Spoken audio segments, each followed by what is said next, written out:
बिस्मिल्लाहिर्रहमानिर्रहीम। आज तक हमारी एंट्रीज हैं, हम जनरल एंट्री देख के आए हैं सोल्ड के हवाले से, ठीक है। और अकाउंटिंग में मैंने आपको बताया था कि जो चीज़ आ रही है, ठीक है, उसको हम डेबिट करते हैं और जो चीज़ हमारे पास से जा रही है उसको हम क्या कर देंगे, क्रेडिट कर देंगे।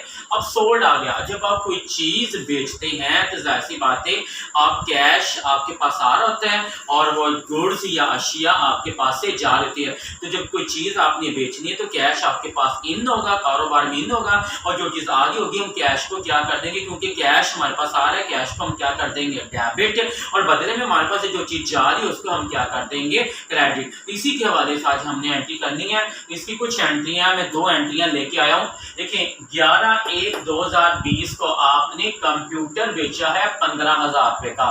कोई कस्टमर आपके पास आया, कस्टमर ने आपको 15,000 रुपया कैश दे दिया और आपने उसको कंप्यूटर दे दिया। अब आपके पास कैश आ रहा है तो कैश को हम कर देंगे डेबिट, और बदले में आपके पास एक कंप्यूटर जा रहा है, कंप्यूटर को हम क्या कर देंगे, क्रेडिट। तब इसकी जनरल एंट्री कब बन जाएगी, तो जनरल एंट्री करने से पहले सबसे पहले हमने डेट लिखनी है, यानी कि जिस तारीख को हमने ये कंप्यूटर सेल किया वो डेट आ जाएगी इधर 11/1/2020। यहाँ पे डेट जो भी मेंशन होगी वो आपने लिख देनी है। अब हमने सोल्ड कंप्यूटर किया तो कैश हमारे पास आ रहा है, कैश को हम डेबिट कर देंगे, मतलब कैश की अमाउंट को हम डेबिट के कॉलम में लिखेंगे। अब हमारे पास से जा क्या रहा है, कंप्यूटर जा रहा है, कंप्यूटर को हम क्रेडिट कर देंगे, मतलब क्या है, इसकी अमाउंट हम क्रेडिट के कॉलम में मेंशन कर देंगे, ठीक है। तो आपकी सोल्ड कंप्यूटर की जनरल एंट्री का बनेगी cash account to capital account, और इसकी नरेशन क्या हो जाएंगे, बीइंग कंप्यूटर सोल्ड,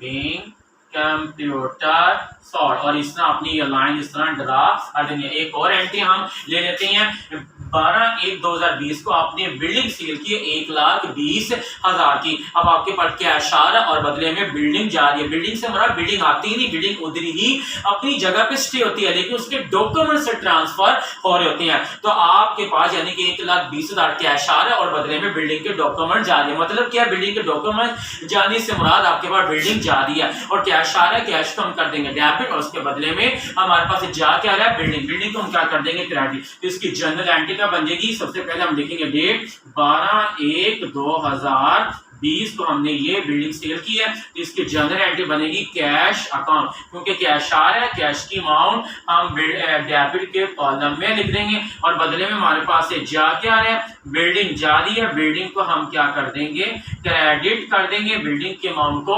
क्रेडिट के कॉलम में हम मेंशन कर देंगे। तो इस तरह आपकी जनरल एंट्री का बनेगी cash account to building account, और इसकी नरेशन क्या आ जाएगी, बीइंग सोल्ड बिल्डिंग, और इस तरह अपनी लाइन ड्रा कर देनी है। इसी तरह जब भी कोई आप एसेट बेचते हैं तो कैश हमेशा आपका क्या होगा, डेबिट होगा, और जो चीज आप बेच रहे हैं उसको आपने क्या कर देना है, क्रेडिट कर देना है। और जो कि अगर आपको कोई एंट्री समझ नहीं आती है आप मुझे कमेंट्स में बताएं, तो इंशाअल्लाह ताला मैं उसका जवाब आपको लाजमी दूंगा। और आप मेरे चैनल को सब्सक्राइब करना, शेयर करना और लाइक करना मत भूलिएगा।